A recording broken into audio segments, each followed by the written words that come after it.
If you would ask Marcus Reed 10 years earlier what defined his life, he would have answered with a single name, his brother Ethan. For nearly 7 years, everything revolved around Ethan's addiction.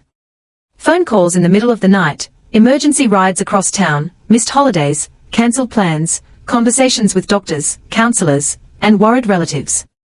Marcus never thought of himself as a hero. He simply couldn't imagine walking away. When Ethan entered treatment for the final time, Marcus was there.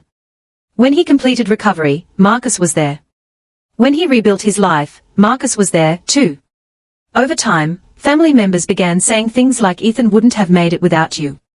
Marcus always dismissed those comments, but privately they mattered because sacrifice feels easier when you believe it means something. Ethan eventually found stability, a career, a relationship, a future. And slowly, something unexpected happened. He began distancing himself from the years that had nearly destroyed him. At first, Marcus understood. Recovery often requires moving forward, but the distance kept growing. Calls became less frequent. Visits became rare. Conversations became shallow. Whenever the past came up, Ethan seemed eager to change the subject. Marcus told himself not to take it personally. Still, the silence stung. What he didn't understand was that Ethan carried a different burden. Every interaction reminded him of the person he used to be. Every expression of gratitude reminded him of years he wished had never happened. To Marcus, those years represented loyalty. To Ethan, they represented shame. Neither brother knew how to explain that difference. Then life changed again. This time for Marcus. A company restructuring eliminated his position after nearly 20 years. Shortly afterward, a long-term relationship ended. The losses arrived close enough together to feel connected. For the first time in decades, Marcus found himself struggling. Not dramatically, quietly, the kind of struggle people often hide. Eventually, he called Ethan. Not asking for money, not asking for solutions, just support, a conversation, presence, something. Ethan listened politely, promised to call back, then disappeared for weeks.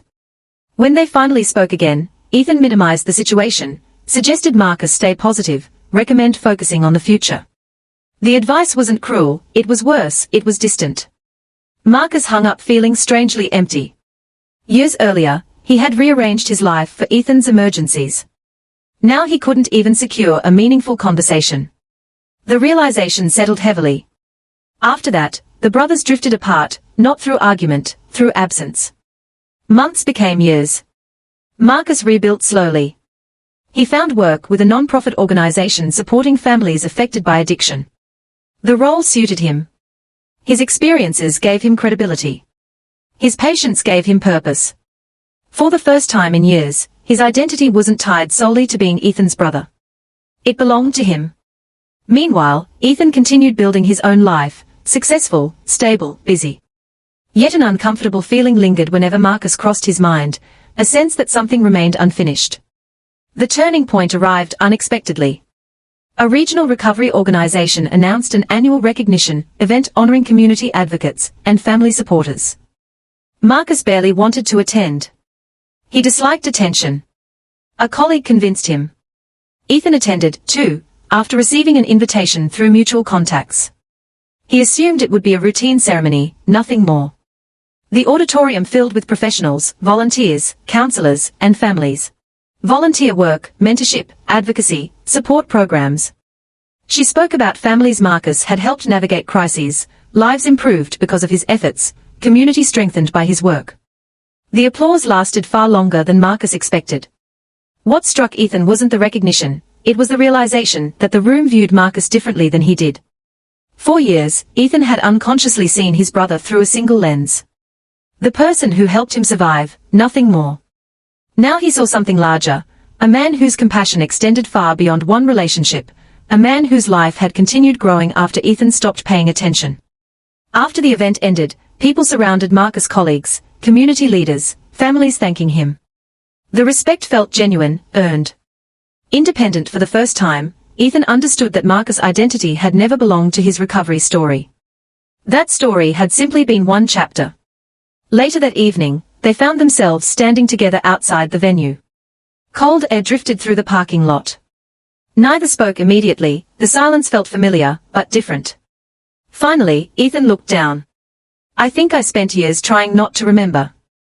Marcus nodded. He already knew. And I think I forgot there was more to your life than what you did for me. The honesty hung between them. No dramatic reconciliation followed. No perfect apology. Some wounds don't close that neatly. Marcus stared toward the distant lights of the city. For years, he had wanted acknowledgement.